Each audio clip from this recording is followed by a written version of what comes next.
रात के 12 बज रहे थे। हर ओर सन्नाटा फैला हुआ था। दूर से कुत्तों के भौंकने की आवाज आ रही थी। उस घुप अंधेरे में एक औरत का साया धीरे धीरे पटाखों की फैक्ट्री में लगे पटाखों की मशीन तक जाता है। वो बहुत देर उस मशीन को घूरती है और उसकी ओर देखकर जोर जोर से हंसने लगती है।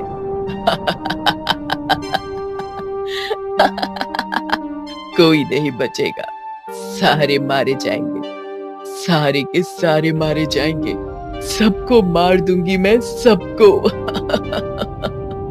उसके बाद वो साया फैक्ट्री में लगी पटाखे की मशीन का बटन दबा देती है।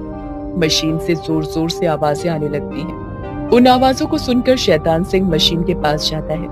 मशीन के पास एक औरत के साए को देखकर वो उस पर चिल्लाता है, कौन है? कौन है वहाँ? मैं पूछता हूँ, कौन है वहाँ? शैतान सिंह गुस्से में उस साए की ओर बढ़ता है जो मशीन के पास खड़ी थी। वो उसके पास जाता है और गुस्से में उसे खींचकर एक थप्पड़ मारता है, लेकिन उसका थप्पड़ उस साए के आर पार हो जाता है। अरे अरे ये कैसे हुआ?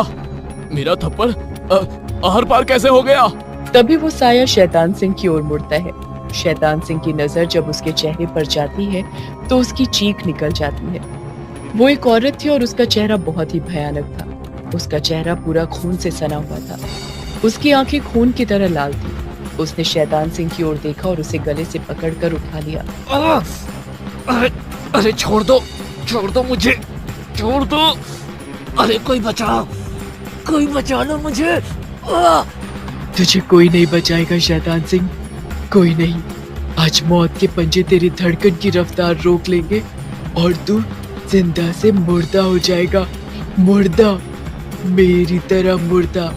उसके बाद उस चुड़ैल ने शैतान सिंह को पटाखों की मशीन में डाल दिया और उसका बटन ऑन कर दिया। पल में ही शैतान सिंह की गर्दन कटकर अलग हो गई। उसका धड़ तड़प तड़प कर शांत हो गया। उसके बाद वो चुड़ैल फिर से जोर जोर से हंसने लगी। कोई नहीं बचेगा, कोई नहीं, सबको मुर्दा कर दूंगी मैं। इसी पटाखे की मशीन में डालकर सबको मुर्दा कर दूंगी, मुर्दा। अगले दिन शैतान सिंह का शव इस हालत में देखकर उस पटाखे की फैक्ट्री में काम करने वाले सभी लोग डर जाते हैं। किसी को समझ नहीं आ रहा था कि आखिर ये कैसे हुआ। तभी वहां पर सूर्या नाम का आदमी आता है और फैक्ट्री के मजदूरों से चिल्लाते हुए कहता है कि क्या कर रहे हो तुम लोग यहाँ? अरे जो मर गया उसे मरने दो। अब कोई मर गया तो खाना तो नहीं छोड़ देते ना तुम लोग? तो फिर काम ठप करके यहाँ क्या कर रहे हो तुम सब? चलो सब हटो यहाँ से और काम पर लग जाओ। उसके बाद सूर्या किसी को फोन करता है और शैतान सिंह के मृत शरीर को वहां से हटाने के लिए कहता है ताकि फैक्ट्री के मजदूर फिर से काम न रोक दें। कुछ दिनों बाद दिवाली आने वाली है। सभी लोग उसकी तैयारी में जुटे हुए हैं। दिवाली में दियों के साथ साथ पटाखों की डिमांड भी बहुत बढ़ जाती है, क्योंकि पटाखे चलाना किसे पसंद नहीं है। क्या बच्चे क्या बड़े, सभी को पटाखे बहुत पसंद है। दिवाली में पटाखों की इसी बढ़ी हुई डिमांड के कारण उस पटाखे की फैक्ट्री में भी रात दिन काम चल रहा था, जहां अभी उस चुड़ैल ने शैतान सिंह को मारा था। उस फैक्ट्री का मालिक है तेजा सेठ। उसकी फैक्ट्री में बहुत सारे मजदूर काम करते हैं। अरे जल्दी हाथ चलाओ तुम लोग। हाँ, इस तरह कछुए की स्पीड में काम करोगे तो मार्केट में जो पटाखों की इतनी डिमांड है वो कैसे पूरी होगी? ये कहकर तेजा सेठ अपने साथ चल रहे अपने लोगों से कहता है, सूर्या, तुम्हारा काम है इस ऑर्डर को जल्द से जल्द पूरा करवाना। अगर ये काम पूरा नहीं हुआ तो मुझसे बुरा कोई नहीं होगा। आप फिक्र ना करिए तेजा सर, मुझ पर भरोसा रखिए, मैं जल्द से जल्द ये ऑर्डर पूरा करवाता हूँ। और तुम क्या करोगे धनंजय और नागेश? मुफ्त की रोटियां तोड़ोगे क्या? तेजा सेठ की बात सुनकर धनंजय ने कहा कि नहीं तेजा सेठ, हम भी सूर्या के साथ रहेंगे और पटाखों के ऑर्डर को जल्द से जल्द पूरा करवाएंगे। देखो, मुझे किसी से कोई काम चोरी नहीं चाहिए। कल फिर से करोड़ों का ऑर्डर मिलने वाला है। हाँ, दिवाली साल में एक बार आती है, इसलिए जमकर पैसा कमाना है और पैसा कमाने के लिए काम करवाना है। और मजदूरों से वो काम कैसे करवाना है वो तुम लोग अच्छे से जानते हो। ये कहकर तेजा सेठ ने एक शैतानी मुस्कान के साथ अपने तीनों आदमियों की ओर देखा। धनंजय, सूर्य और नागेश तेजा सेठ के खास आदमी थे। तेजा सेठ की तरह वे भी बहुत ही निर्दयी थे। वे किसी भी तरह मजदूरों से काम लेते। 22-22 घंटे मजदूर पटाखों की फैक्ट्री में काम करते और बदले में उन्हें बहुत ही मामूली रकम दी जाती। एक रात की बात है, फैक्ट्री के मजदूर पटाखे बनाने में लगे हुए थे। कुछ हाथ से पटाखे बना रहे थे और कुछ मशीन से।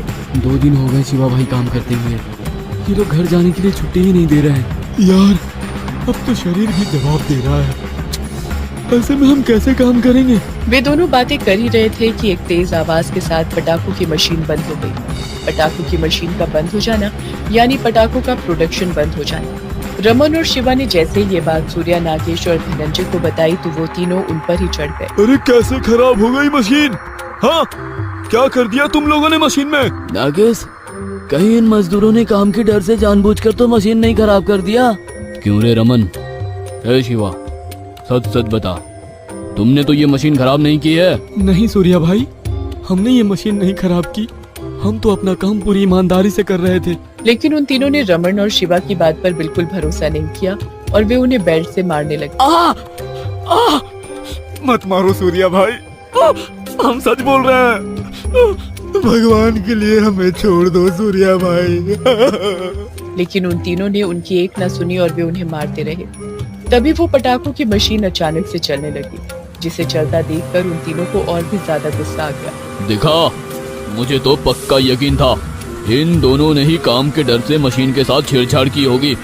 देखो तो अब ये कैसे ठीक हो गई है। वो ये बोल ही रहे थे कि तभी अचानक पटाखों की मशीन रुक गई और उस मशीन के अंदर से चुड़ैल के हंसने की आवाज आई।